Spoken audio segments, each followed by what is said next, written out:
All right, man, welcome to the introduction for episode 87. Jason Lindgren is with me. We will be talking about the decade that is the 80s, such a kind of critically important transforming decade. The decade of the 80s kind of came on the tail of what was begun in the 60s, in my view. In the 60s, there was a whole social programming thing going on to shift the mindset for nearly the first time for all people who lived in America to begin to think about what America was in a different way. They were degrading the greatness in the minds of the people. The media does it. Any number of things does it, from the beginning of the early parts of the decade when we supposedly lose a president up into the hippies movement. But the hippie movement has a counterpart in the 80s called the yuppie movement. Most people have forgotten about. And while the hippies were these long-haired, dirty, rock and roll driven drug addicts, as they were portrayed, the yuppies were the exact opposite, the polar opposite. Yuppies were wearing very nice suits, they were having good jobs, and they had a lot of money. But then again, the whole decade of the 80s, for some reason, money was much more available in the United States of America in the 80s. And it needed to be, because the 80s was going to kick off a party that was going to go nearly 10 years. And I'm not even kidding. It was full on. And as I say in the beginning of the episode, this does kind of echo the Luciferian mindset in many ways. The kind of idea of me, a self-centric kind of generation being formed out in the 80s.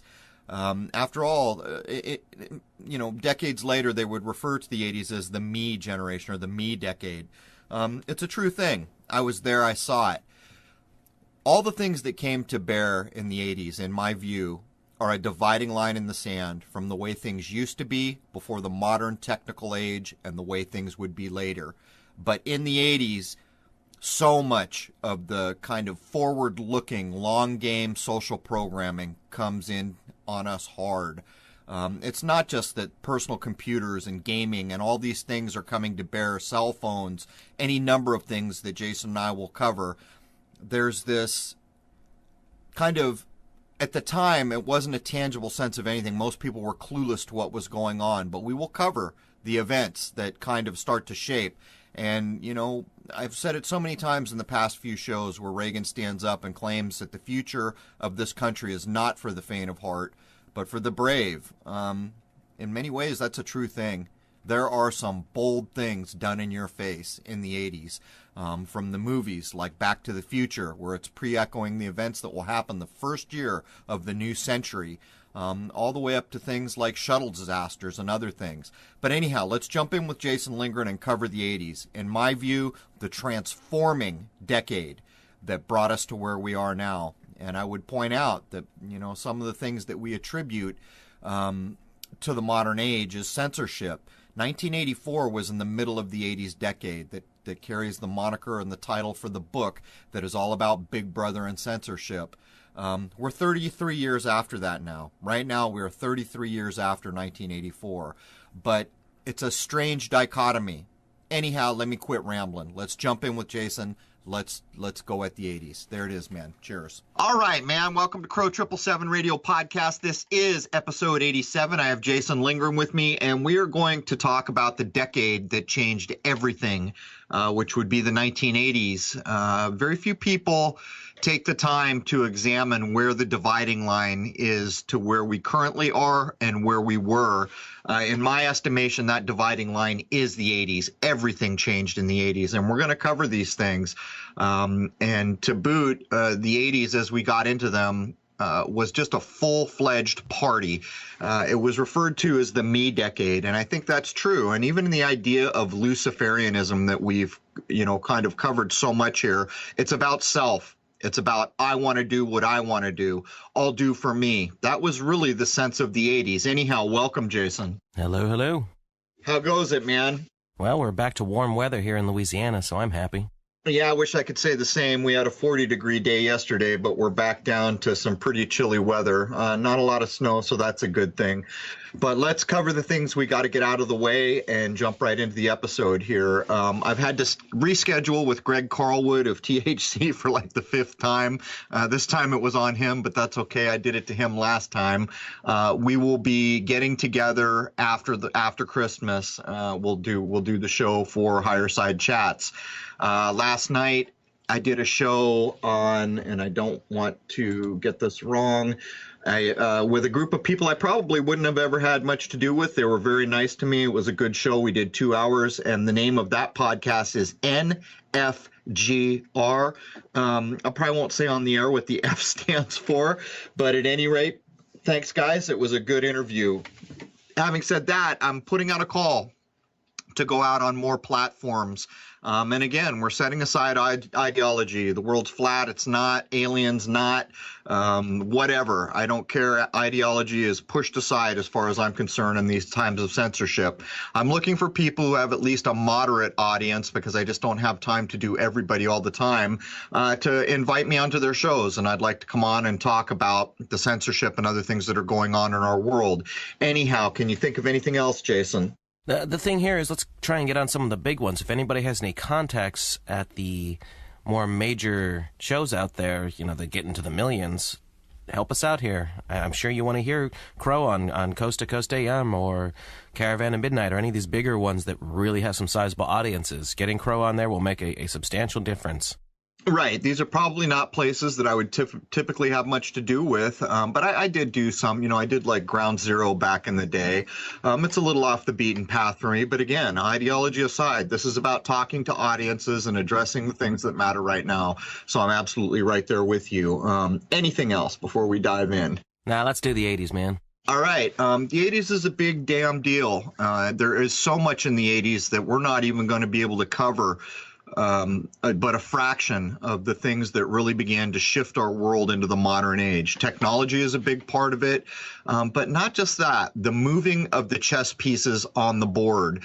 The 80s, in my view, is almost like they started this massive party, so everybody was just in party me mode, and all this stuff was going on while everyone was partying. And that party came to a roaring crash at the end of the 80s. Even things like Chernobyl.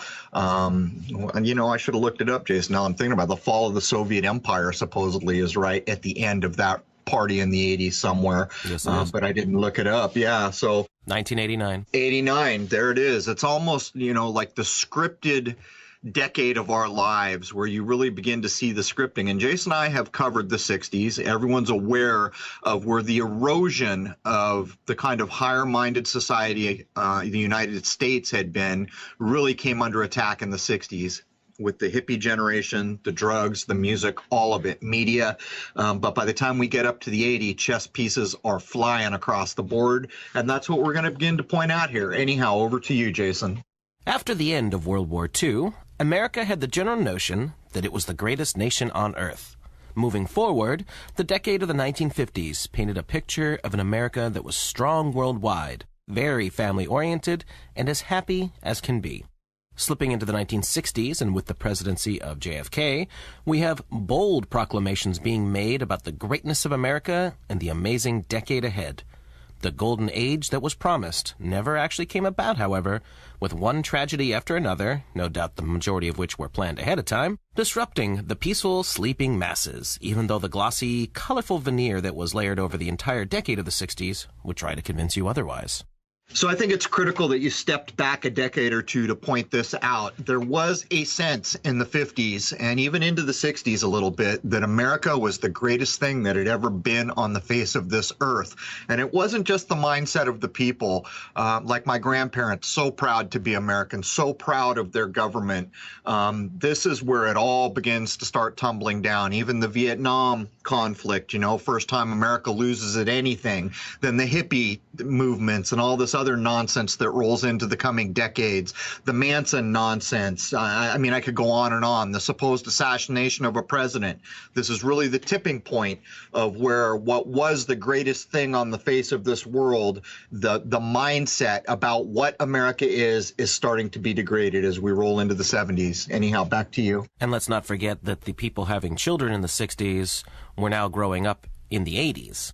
That's right. That's going to be a big part of this because so many of the people in the 60s and the peace, love kind of hippie flower generation do get up into their 30s and older by the time the 80s comes, and there is a tectonic shift coming with that.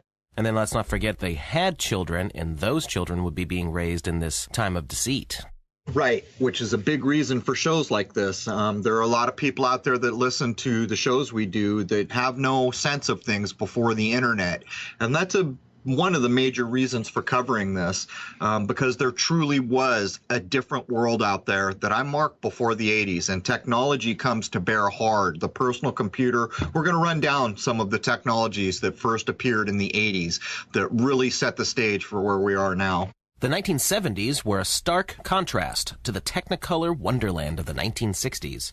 Everything took on a gray, gritty, drab harshness, a look and feel that decimated the synthetic happiness of the previous decade. Everything from the sound of the music to the look and feel of the media, they had what appears to be an intentional opposite effect. The elite began the real stripping away of the industrial base in the 1970s, yet somehow, through mass social engineering, they convinced everyone that everything was one great big party to go to as the 1980s dawned. It's a good point, Jason, how you open up with the stark contrast in the Technicolor. So many people can remember even what Hollywood was pushing out. These kind of gritty, realistic, kind of drab movies like The French Connection. There were a whole slew of them in the 70s that really did have a very drab, gritty feeling.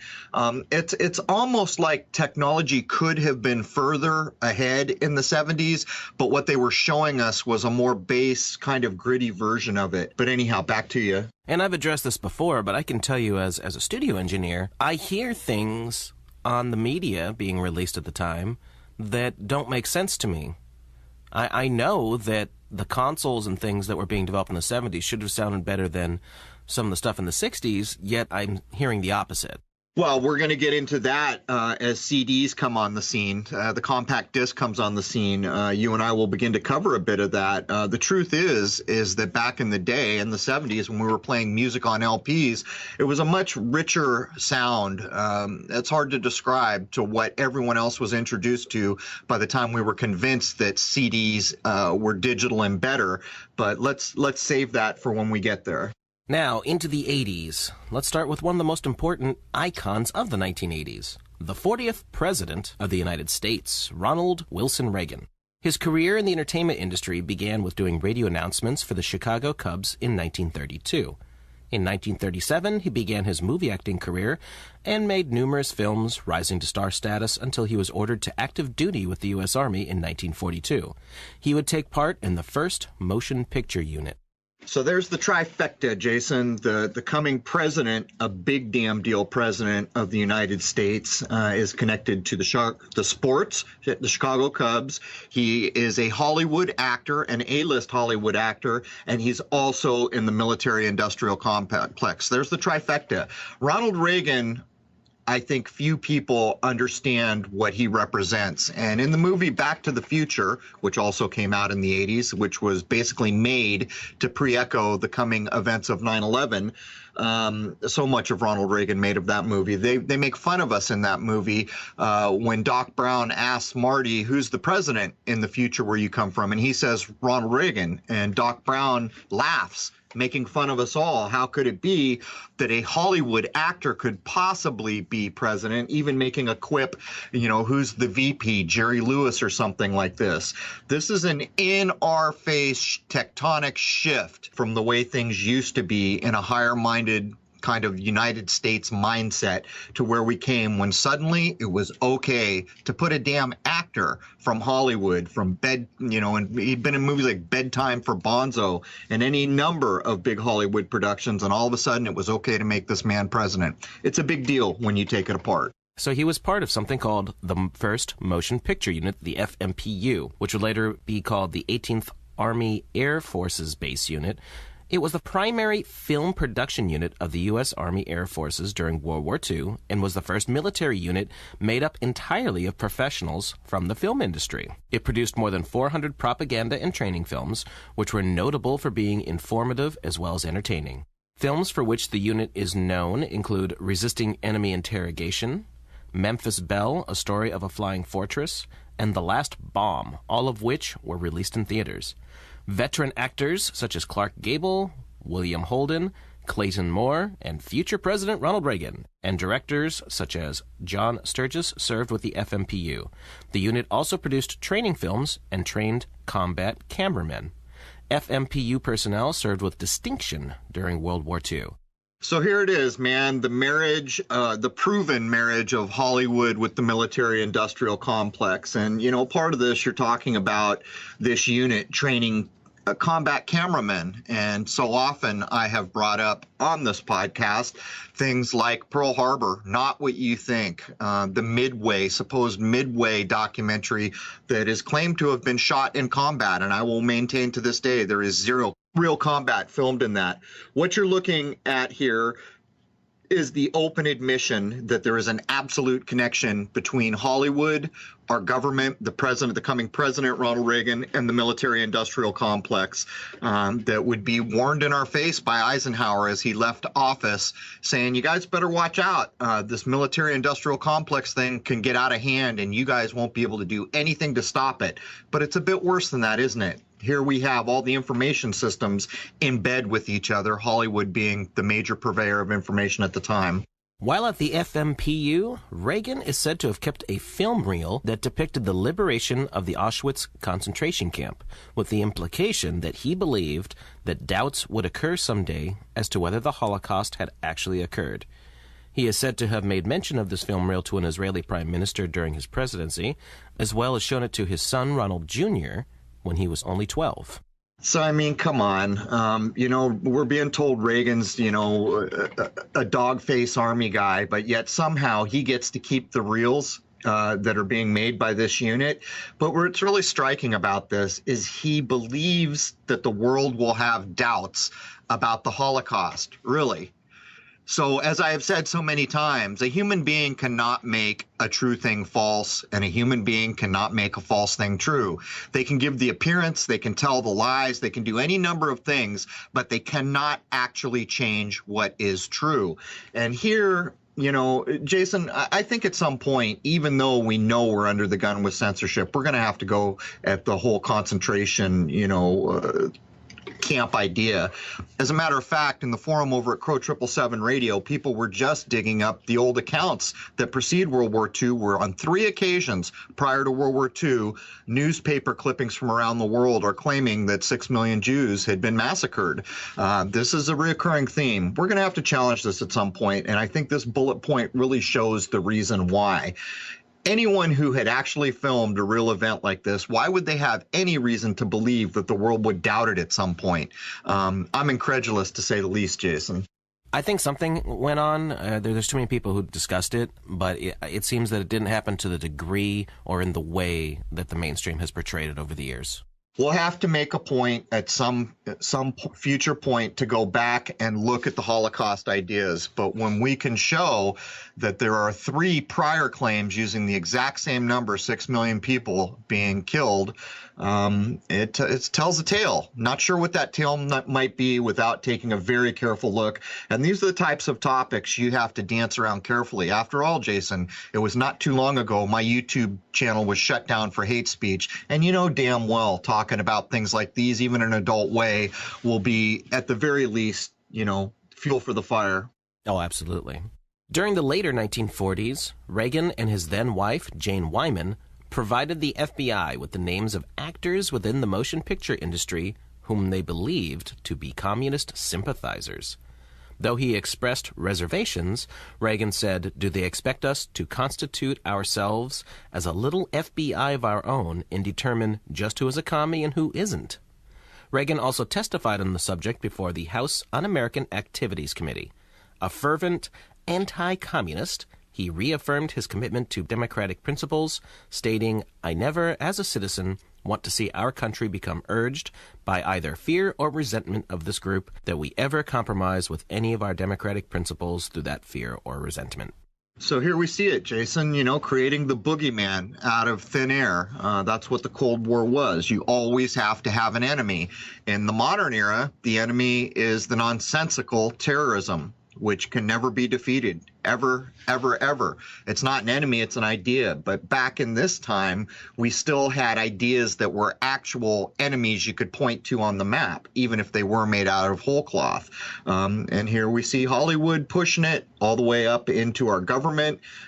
We have the words that tell us what's going on here, the programming, the House on Un-American Activities, and other such branding monikers that show the game here.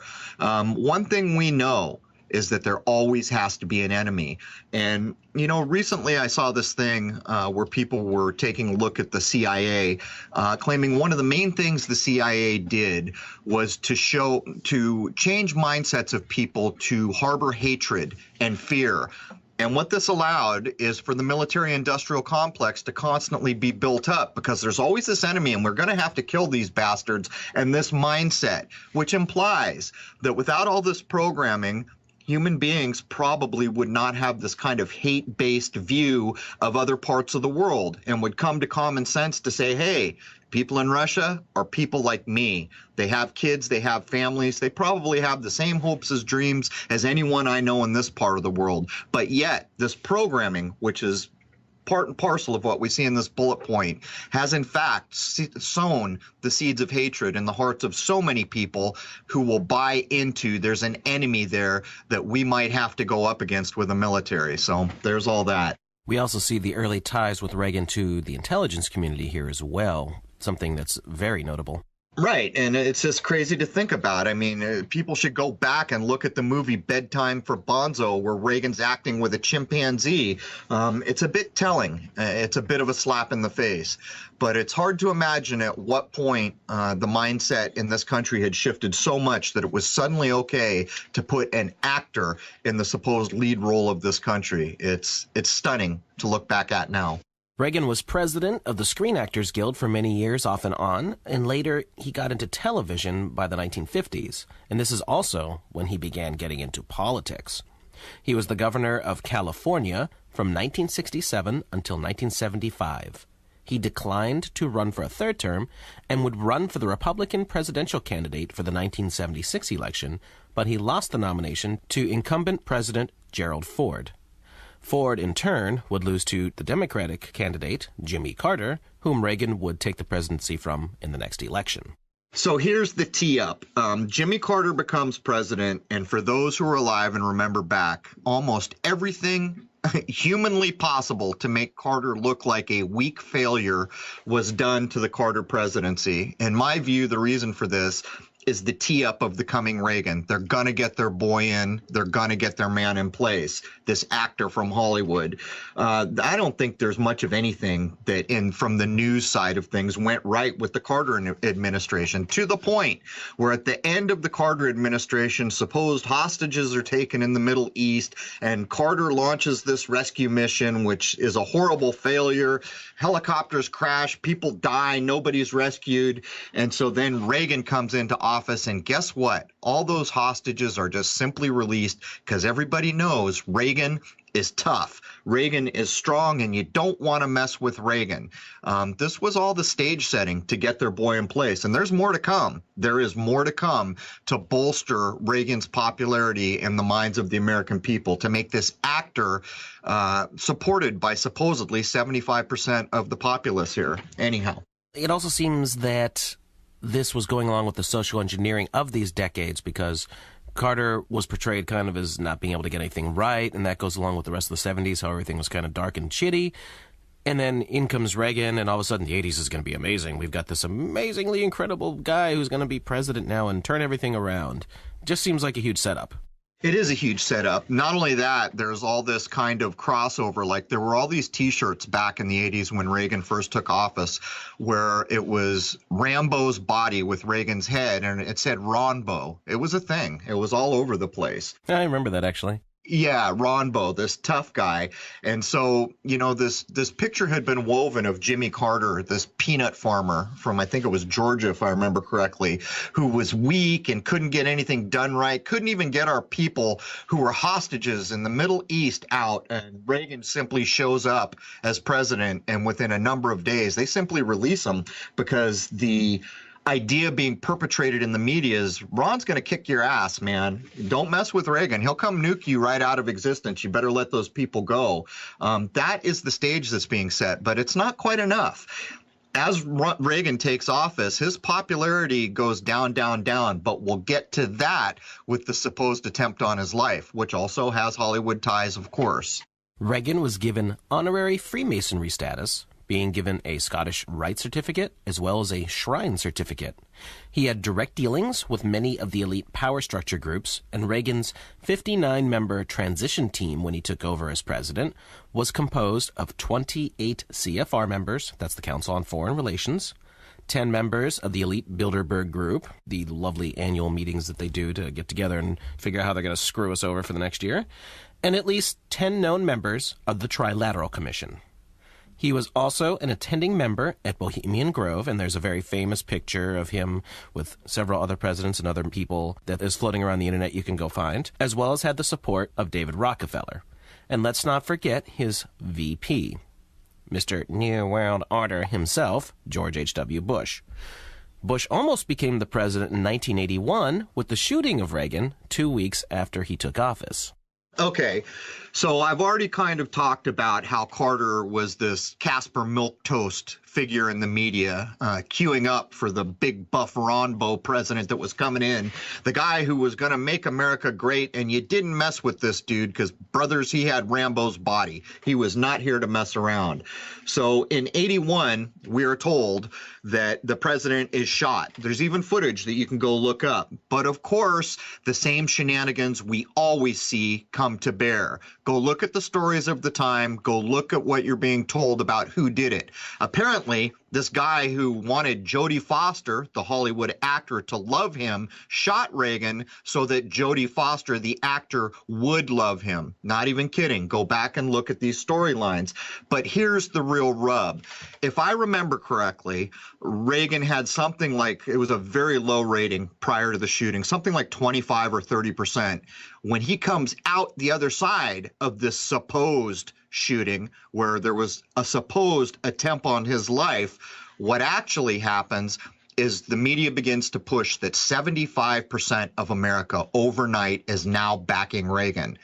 And everybody who's been alive in this country understands that anytime they're telling you a president has 75% support of the country, there is a mandate that follows. What that means is basically the man can do any damn thing he wants because everybody loves him and everybody's with him. And that was all on the back of this, and I quote, supposed assassination attempt where a supposed gunman shoots the president of the United States because he wants the actor Jodie Foster to fall in love with him. You can't write this stuff, man. Fiction doesn't hold a candle to what we're being told here. I invite everyone to go back and look up the footage and everything else that surrounded this supposed assassination attempt. And that sets aside that the real first gun control laws come out of the tail of that shooting as well, because supposedly other people are hit by the bullets in the assassination attempt, and they put forward bills that start to go straight at curbing gun ownership. Anyhow, Jason. Finishing up with Reagan, he was known for his occultist beliefs and was the first president to take his inaugural oath in the West Wing of the Capitol building, facing the Washington Monument, which is an obelisk. And let's also not forget his Proclamation 5696, which is 911 Emergency Number Day, that went into effect on September 11th, 1987. So there it is, man. The big chess game. In the last bullet point, you're showing this actor from Hollywood who is now president rubbing elbows with the CFR, the Trilateral Commission. These are the highest organizations we can point to. The members of these organizations sit on the boards of the few corporations that are left in the world today that control nearly everything, and I mean nearly everything. But here is the same old game we see all the time. What's it say here? Let's also not forget his proclamation 5696. The very number of the proclamation of itself encodes 9/11. It's about the 9/11 emergency dial day, and it goes into effect on 9/11. What more do we need to say here? This is the chess game, in spades. Not only the people he's rubbing shoulders with, but who he is, what he represents. And this last bullet point is just in your damn face. Is there ever a time when 9/11 was not being rubbed in our face in one way, shape, or another? And this is 1987, for crying out loud. 9/11 isn't going to happen until 2001. Let's move on and start talking about some of the interesting technologies that came about and pretty much became social engineering weapons in their own right. Right. July 1st, 1979, Sony Corporation introduced the Sony Walkman TPSL2, a 14-ounce blue and silver portable cassette player with chunky buttons, headphones, and a leather case. I don't remember the leather case, but this is the description I got. It was introduced in the United States in June of 1980. The effects were, of course, extraordinary, and Sony would end up selling upward of 200 million units. This is where we start to see technology drawing the dividing line to where we have come and where we used to be. Prior to things like this, we were really in the analog age, and it was more than just being in the analog age. If you wanted to listen to music, you were probably in your car listening to a radio, which you had no control over what you were being served up, or you were at home with a cassette player or an LP, an actual record. What this did can never be understated. It gave everybody the ability to choose the music they wanted to hear and hear it anywhere. And this is a big dividing line. And the problem is that so many people who don't remember a time before the internet probably don't think what I'm saying is that big a deal. But culturally, it was a huge deal. It was a massive deal. And it really started to divide where we had been, where most services you had to go to a place or be at a place to get them. And the Sony Walkman really begins to represent, hey man, freedom. We can go anywhere we want and have our music, any kind of music we want, anywhere. And again, for the average ear that has grown up recently, doesn't seem like that big a deal because they've had iPods their whole life. But back in 79, it was a big damn deal. And I would further point out that it's released in the United States as they come into the power of the sun at the top of its power at the summer solstice. Let's just talk about what this meant. You had a reasonably priced device that anyone could purchase pretty much anywhere, a department store or whatever we had back then, but you could literally tune out the rest of the world by putting on these headphones and pressing play. This really hadn't been done before. If people wanted to listen to music, they had to generally be at home or at a club, and it changed the way children and teens and all that interacted with their parents, because if they wanted to just tune out everything going on around them, they could.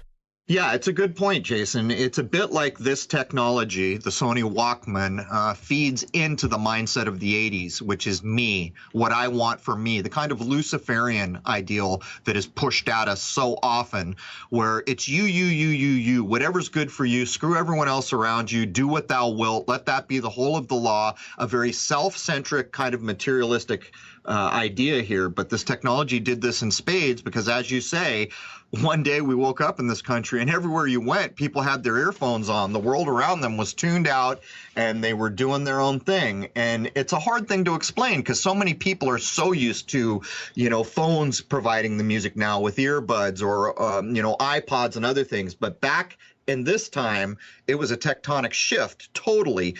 People used to walk down the streets and they were interacting with everything. And all of a sudden, everyone's got their headphones on. They're listening to whatever music they want, anywhere they want. And it's a very kind of pulling into a more self-centered mindset. And I doubt if many people are going to understand what I'm getting at here, but it is as if the technology itself was feeding into the me idea of the 80s. Yeah, it's easy to see when you think about it in this context how the seeds were sown for everybody having their face in their phones today. This really was the very beginning of that. If you wanted to just drown everything else out, you put your headphones on, push the play button. That's a good point. That's absolutely accurate. And there's another side to this too. So many of us are used to the modern era where almost everything made comes to us from China, and so much of it is junk. There is no quality in the manufacturing. The Sony Walkman was the opposite of this. It was such high quality.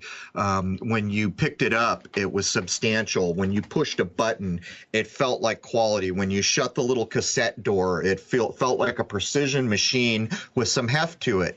And that, again, is another good barometer from where we were. Things are still being made in the United States here, even though the Walkman comes from Japan. It was a time when there was still quality being put in the products. And not to, as we get into the 80s, cars are going to start being made out of plastic. There's a big shift about to happen here from the time before, when quality and craftsmanship went into most of the things you purchased, into what comes later, where everything's not made so well as we see now with everything coming from China. And really, the 80s is when all that stuff started, too. Throughout the 70s, you still had predominantly made in America. The 80s is when you start getting the cheapening up of things and all the industry having been moved overseas. I guess the big corporations figured out that you can pay slave wages to slave workers over in Chinese slave factories. Yeah, I almost think there's a lot more to it than just business sense from these major corporations. If you take the car companies as an example, there's nobody in the world making more money than these car companies for the most part. That's not actually true, but people get what I'm getting at here. In the 70s, the car culture in America was something to behold.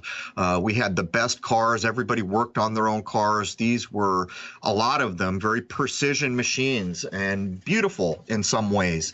As we get into the 80s, I remember early in the 80s seeing some of the Mustangs coming out for the first time, and all of a sudden they looked like mom and dad's car, and the dashboard was plastic, and there was this shift about to happen.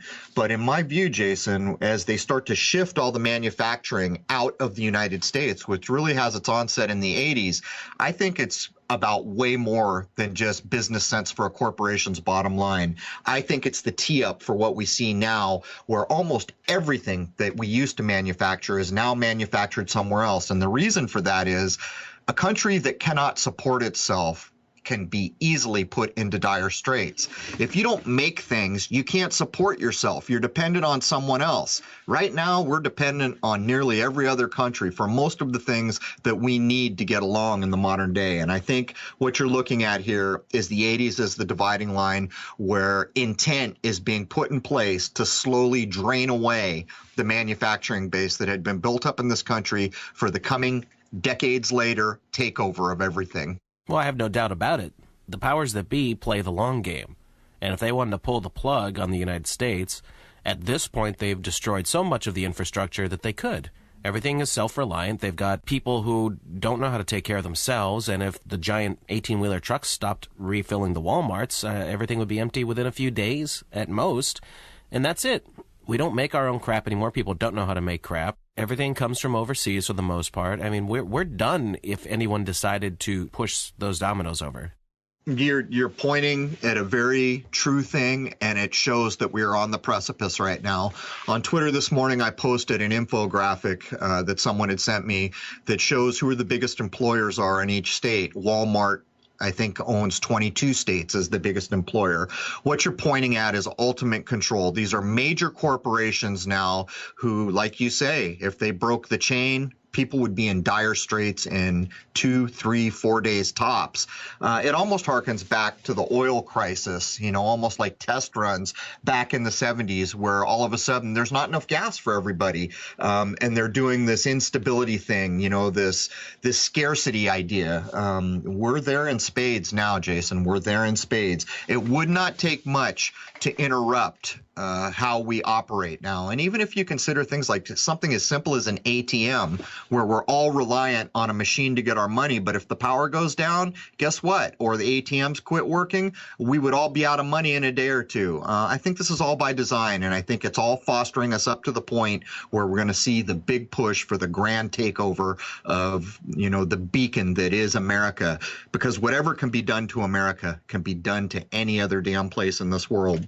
Let's also not forget that during the completely engineered Great Depression of the 1930s, 20 to 30% of people were city dwellers and the rest were still agrarian. They were farmers. They still made their own food.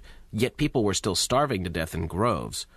Today, that number is flipped, and it might even be even worse. So people don't know how to take care of themselves. If they pulled the plug on us, most people are going down.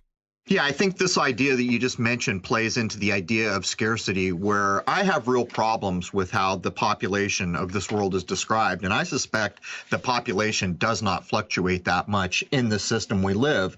But, when you get everyone into a city system, exactly what you said is true.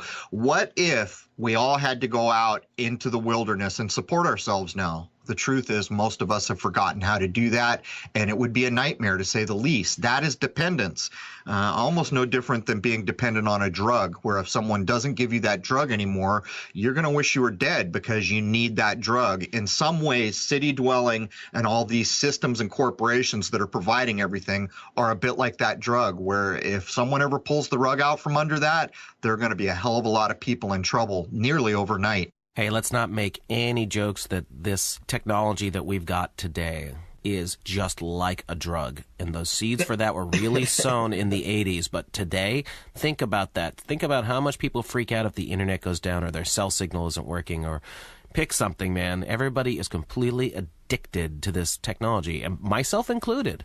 If my internet's down, I'm pretty ticked off. Yeah, it's by design. Luckily, Jason, I've been weaning myself away from it for a long time. When the economy crashed last time in 2008, I walked away from corporate life. I decided I didn't want to have anything to do with internet technology as I had in the past. I didn't want to learn code anymore, make websites, do all these things. I wanted to free my mind. And now where I am is I have a cell phone that I almost never use, and I cut my internet time down to when I am working on what you and I do. And I don't even surf, but you make a good point. Most of the population is completely addicted to the technology, and I think that's by design too. It's just another level of dependence that could be pulled away from us to exert control. It's also something they can hold over everyone's head if some sort of social unrest started going on. Well, I think the whole net neutrality is going to play into this pretty quickly. Everybody wants to use that bandwidth, and I think we're going to begin seeing how you have to pay for your bandwidth start to really ramp up to, I don't know, maybe something like what your cable bill had been in the past, where you're paying for bandwidth for a telephone, HBO, standard TV, this kind of tiered idea where you've got to pay if you're using data. That's where we're headed here. And so in some ways, it's an easy way to price a lot of people in this country out of having the same access we've always had to information.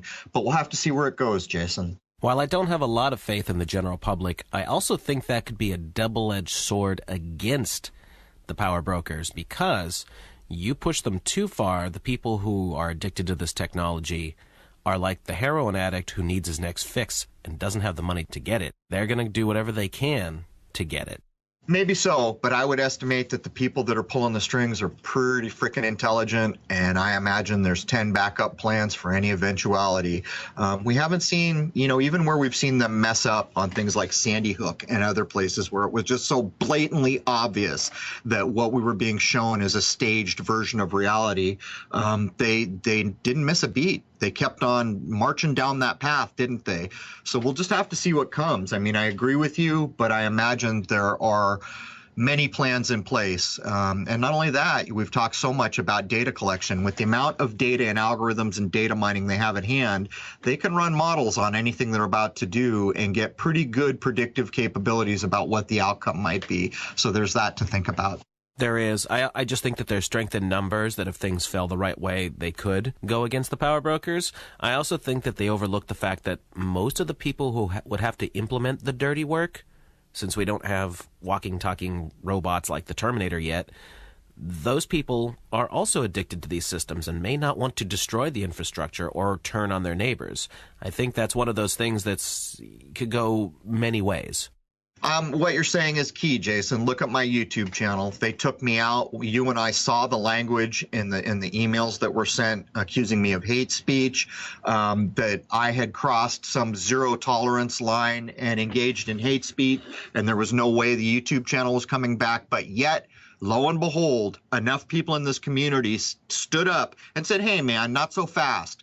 down with this. What the hell's going on here? And look, my YouTube channel came back. So I think there's real hope in what you say, that if enough of us just simply understand that as a community, if we stand up and refuse to accept things, there is a favorable outcome that can come to bear. Well, we have to have some kind of hope, man, or else we're doing this for nothing and we're just accepting that we're screwed to begin with. And I won't accept that. Well, as I have said for so long, this is an opt-in situation. If you can recognize what's going on as something you don't appreciate, you can opt into it or opt out. The problem is one or two people opting out probably doesn't have that much sway on anything. But when enough people get together and say, no, man, we deserve better than this, then that is a huge amount of power. The truth is that almost everything that is implemented is by sleight of hand and with fear and other things that are simply relying on changing mindsets, which implies there's actually not that much power behind the things we see, which implies that if enough people stand up and say no, guess what? They're going to get their way. Well, this is what Max Egan is always saying. If you don't opt into the system every single day, for instance, using cash instead of credit cards and all that, they can't put the electronic grid in completely if you aren't going along with it. And I think there's a lot of value to that statement. Yeah, it's a true thing. But even like I said, these are smart people. We got Bitcoin coming down the pike. How much longer will we even have the option to use things like cash? And for so long, I've pointed out all the jokes that have been pushed at people in sitcoms where when the robot uprising comes, ATMs will lead the way. These are transitory times we live in the same way that the 80s is a bit of a dividing line from what was before and where we are now. We're kind of at a dividing line now where not quite everything is digital and online yet, but it's going to be damn quick. And when that point comes, the amount of control that can be exerted will be overwhelming. But again, if enough people stand against it, there's really not much they can do about it. The majority rules in this game. That's all there is to it. The problem is that the majority gets convinced of nonsense far too often. Bitcoin is something to be watched. That's all I'm going to say about that. They're putting in ATM-like machines everywhere, and there's now one I saw the other day at the Mall of Louisiana. So interesting stuff there. Keep an eye on it. Yeah, from my point of view, Bitcoin is human bait. That's all it is. But anyhow, I'll let you keep pushing. The next technology you're going to cover is a massive dividing line in the mindset of America before the technology and the mindset of America after the technology. VCRs, video cassette recorders. Although the technology to record television had been around since 1956, albeit it wasn't cost-effective in any way, shape, or form, once the format battle between Betamax and VHS, which was eventually won by VHS in the early 1980s, the decade would have this technology becoming a social norm from that point onward, most especially due to the final ruling on January 17th, 1984, of a case that had begun in 1976 regarding VCRs, or VTRs, videotape recorders as Congress is calling them in their documents, making it all perfectly legal. At the time, over 8 million VCRs were already owned by Americans, with another 5 million in sales projected for 1985. The home video market was already flourishing and would continue to do so massively, a lot because of the same thing that gave the internet its massive boost: pornography. So to take this backwards, pornography is always the leading edge in any technology we see in the modern age. It built almost all of the technology that we see on the internet was built on the back of pornography. The VCRs and the camcorders are going to be the same thing, but there's a bit more to this story when you look carefully. First of all, you mentioned there was a battle between Betamax and VHS. VHS won, and it was the lesser of the two technologies. So this massive new technology that is going to give people an undreamed of ability to record whatever they want. They used to call it time shifting back in the day, believe it or not. That's how big a deal being able to record television and movies was. Man, I don't have to be home at 5 o'clock anymore. I can just record whatever I want. They literally had a word, and it was called time shifting. But you see, the lesser of these technologies is what catches on, which I think is telling on the face of it. But when you begin to consider what all this technology gets used for, there's a few categories we can break it down to. All of a sudden, we have the ability to watch any movie we want anytime. I can't really overstate what a big shift this was. Previously, if a movie we wanted to see wasn't in the theaters or wasn't going to be rerun on TV, we weren't going to see it. That's all there was to it. All that changed with Blockbuster Videos and all these other things. But in the back of all the privately run video stores, there was an adult section. And again, this is akin to what happened in the 60s with the kind of free love, sex, drug, rock and roll, the invention of the pill, where the degradation of what's acceptable to the public is going to come into play here on the back of pornography. And I will illustrate this by pointing out that when the pornography craze came with the ability of any person to film anything they wanted with a camcorder and then tape or play anything they wanted anytime, there were companies out there that wanted to get in on the pornography game, but they didn't want to be known for, their main brand. Disney was one of these places. Disney was a huge purveyor of the porn movement that came with the VCR in the 80s. They launched, if I remember correctly, a company called Buena Vista. And Buena Vista had a lot to do with the onset and mainstreaming of porn under the guise of having nothing to do with Disney, when in fact it was just another one of the many tentacled arms of Disney. But anyhow, Jason, that was a bit of a lengthy response there. But a very accurate one. Speaking of videotape, though, let's take a quick look at the camcorder. A personal use video camera, first for the professional and then the consumer soon afterward. In 1983, Sony released the first camcorder called the Betacam system for professional use. A key component was that it was a single camera recorder unit, eliminating a need for cables between the camera and recording device, which greatly increased the camera operator's freedom of movement. The Betacam used the same cassette format, 0.5 inches or 1.3 centimeters tape, as the Betamax, but with a different, incompatible recording format. This became standard equipment for broadcast news. Sony then released the first consumer camcorder in 1983, the Betamovie BMC 100P. It also used a Betamax cassette and would rest on the operator's shoulder due to a large design limitation that didn't yet permit a single-handed grip, like the ones we see today. Also that year, JVC released the first VHS-C camcorder. Kodak announced a new camcorder format in 1984, the 8mm video format. Sony introduced its compact 8mm Video 8 format in 1985. That year, Panasonic, RCA, and Hitachi began producing camcorders using a full-size VHS cassette with a 3-hour capacity. These shoulder-mount camcorders were used by videophiles, industrial videographers, and college TV studios. Full-size Super VHS, or SVHS, camcorders were released in 1987, providing an inexpensive way to collect news segments or other videographies. Sony upgraded Video 8, releasing the Hi 8 in competition with SVHS. As the 80s became the 90s, digital technology would take over and greatly improve picture quality and sound quality, while at the same time significantly reduce the camera size.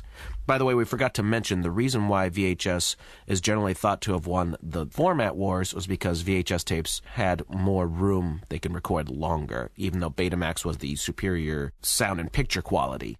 Well, that's actually what I was going to address here. This is a prime example of a couple versions of the same technology coming out for the mainstream and the lower quality of those two being adopted by the people. That's a control mechanism in my view. For a long time, Betamax was used by professionals. Even after VHS had come out, if you went out to professional people using video, they were using Betamax. It's because the quality was better. So it's almost, again, like purposely, you guys can all record whatever you want now, but it's going to be the lesser of the two formats. All us guys that make TVs, documentaries, and movies, we're going to use the better one, Betamax. It's hard to understand how we got one or the other, but one of the key points you make here is no cord, Jason. When you wanted to film before this, you didn't have to have a cord, but you did have to go get your film developed, so it wasn't instantaneous. Up to this point, any way you wanted to film required a cord to the wall, and what really happens here with Betamax and VHS is people can record right now with no cord to any wall because there's a remote battery pack, and they can watch it back 2 seconds after they film it. And that is a major shift from where imaging and filming technology had been to where it came. Absolutely. And this this kind of created the whole home movie thing, people making their own fan films and all that. That sort of thing started in the 80s because it could now be done. Got a little expensive, and the editing certainly wasn't like you can do today, but it certainly started that whole notion. Right. And also it is the onset of being able to record things and review them. But in one of the last bullet points, you kind of covered the court case where this actually goes up through the courts because the people in Hollywood are saying, hey, man, all these people at home are recording our copyrighted material.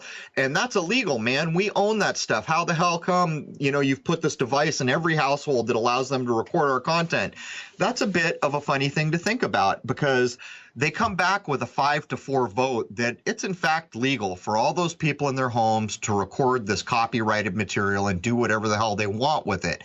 And if you think about that, in what world would that ever truly be the outcome of something? Here you have all this copyrighted material coming out of Hollywood and other places, and suddenly everyone can copy it and do whatever the hell they want with it, and yet the court returns that there is no violation, no law being broken here. I think it's a key thing to look at because it's peculiar. Anyhow, Jason. Well, it's definitely very interesting, but I think what it came down to is you're broadcasting this stuff for free in the first place. As long as the people recording it are only watching it back for personal viewing and not trying to resell it for money, then perfectly legal. But you can't, say, record a program and then make your own copies of it and sell it officially on the market. Right. That's kind of the arguments that you will hear. And also there's the whole, how many can forget, back in the Blockbusters day, whenever you put a VHS tape in, there would be an FBI warning at the beginning of everything you ever watched. This all plays into it. But I'm just saying, it seems like a scripted game from the get-go, even to the point where all this copyrighted material that was protected so heavy-handedly up to a point. I mean, even if, back in the day, if you were to have a business and you had one of Disney's characters painted on your business, they were coming for you, man. There were hotels that were shut down near Disneyland that lost lawsuits because they were using Disney characters to advertise, come stay at our hotel when you go to Disneyland. The idea of what copyright was before this time was a wholly different thing. But I mean, now look where we are on YouTube with copyright. It kind of shows. So many of us are just replicating what's already out there and rerunning it, and yet we find ourselves in a copyright violation. But anyhow, Jason, we're coming up to the top of the hour here. Do you want to push through any more or cover anything before we wrap up the first hour? Yeah, let's get this last one in here because in hour 2, we're going to get into Silicon Valley and all the technologies revolving around computers and video games. Massive, massive social change throughout the 80s with all that technology. So, my last point for hour 1. On Saturday, August 1st, 1981, at 12:01 a.m. Eastern Time, MTV launched with the words, "Ladies and gentlemen, rock and roll," spoken by John Lack and played over footage of the first space shuttle launch countdown of Columbia, which had taken place earlier that year, and of the launch of Apollo 11. Those words were immediately followed by the original MTV theme song, which was a crunching rock tune composed by Jonathan Elias and John Peterson, playing over the American flag that changed to show MTV's logo, switching between various textures and designs. I certainly remember this very well. MTV producers Alan Goodman and Fred Siebert used this public domain footage as a concept. Siebert said that they had originally planned to use Neil Armstrong's "one small step" quote, but lawyers said that Armstrong owned his name and likeness and that he had refused, so the quote was replaced with a beeping sound. A shortened version of the shuttle launch ID ran at the top of every hour in various forms, from MTV's first day until it was pulled in early 1986 in the wake of the Challenger disaster. So here we are, man, the second British invasion, and make no mistake, the launch of MTV was in fact the second British invasion. Something like 80 or 90% of all the early MTV videos were coming out of Britain. For some reason, all us foolish people living in the home of Hollywood could not possibly make a music video. But to top it off, this is full spectrum programming of a young generation thrown in your face for the whole world to see. The whole idea of the shuttle and the moon landing, even in so much as having the representation of MTV being the moon man, to program all the minds of the young generation to by proxy accept that we had been to the moon, that we go to space, that the shuttles were doing something that they were telling you they were doing, and it's all precursor to, of course, the coming shuttle Challenger disaster, which is also more staged nonsense. But Jason, what would you add? It just seems like more reinforcement of the narrative that they'd already been establishing for decades. Because think about what MTV did. This became the thing that the youth would go to every single day. So whatever concepts they were pushing on MTV, that's what went into those young minds. And that is a fact. And so we will close out this hour. I will reiterate again, since the shuttle imagery was a big part of early MTV, the Challenger disaster. If you go back and look at what the news is saying and what the people are saying around the Challenger disaster, the first Challenger disaster, you will notice things like these. This is kind of before the advent of 24-hour cable. So ABC, NBC, and CBS are saying things like this. The ice is removed now. Getting the word ISIS in there. I'm not kidding. The ice is removed now, and soon the Challenger will go away. Not go to space, not take people to orbit, go away.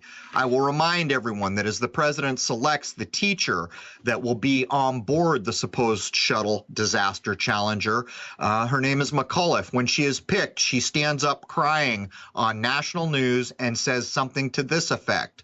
Although there is only one body going up, 7 souls are going with me. She's saying this about a shuttle mission that is going to supposedly end in an explosion. So knowing all this and going back and look at it, you tell me, are they pre-echoing what's to come? But to top it off, the actor-in-chief, Ronald Reagan, says these words after the disaster has supposedly happened. And I will also mention that in the Hollywood version of the explosion, you can see the mercury horns in the explosion footage. Go back and look. But Ronald Reagan then comes on, which I have reiterated many times recently, the future is not for the faint of heart. The future is for the brave, smacking everyone in the face that was at home crying. And there were a lot of people at home crying. The reason being, because they had a teacher on this, they had brought television sets into nearly every classroom in America to watch this fear porn. So what Reagan is in essence saying is the future is not for all you babies wearing diapers at home crying right now who have fallen for this fear porn that we put in front of you. The future is for the brave. We are the brave. We are the people who had the nuggets to go put this thing out in front of you and risk it all. So anyhow, Jason, that brings us to the top of the first hour. Is there anything you'd like to add before I close it down? Reagan's words were at least a lot more profound than Mr. Virgin Galactic with Space is Hard. Yeah, and what's funny about that space is hard comment is it's echoing the JFK we're going to the moon speech. That's where he's drawing that language from. Anyhow, that brings us to the top of the first hour. As of the posting of this episode, there will be 87 free hours of content at Crrow777radio.com. I hope people will come over, check out the content, become a member if you like. Transcripts are there for members. Anyhow, that's the end of hour 1 for episode 87, covering the transitional decade called the 1980s. Anyhow, hope to see you over at Crrow777radio.com for the full show. Cheers.